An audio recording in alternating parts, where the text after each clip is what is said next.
নমস্কার। আজ 25শে বৈশাখ। আজ কবিগুরু রবীন্দ্রনাথ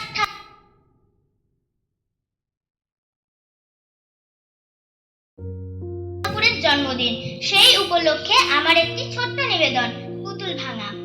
7-8টে 27 আমি বলেছিলাম বলে গুরুমশাই আমার পরে উঠল রাগে জ্বলে।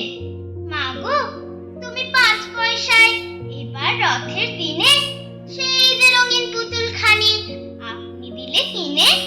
খাতার নিচে ছিল ঢাকা, দেখালে এক ছেলে।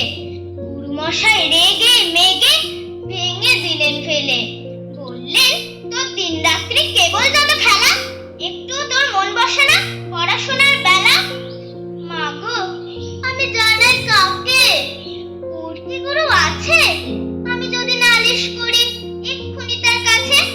কোন রকম খেলার পুতুল নেই কি মামার ঘরে? সত্যি কি ওর একটু মন নেই পুতুলের পরে?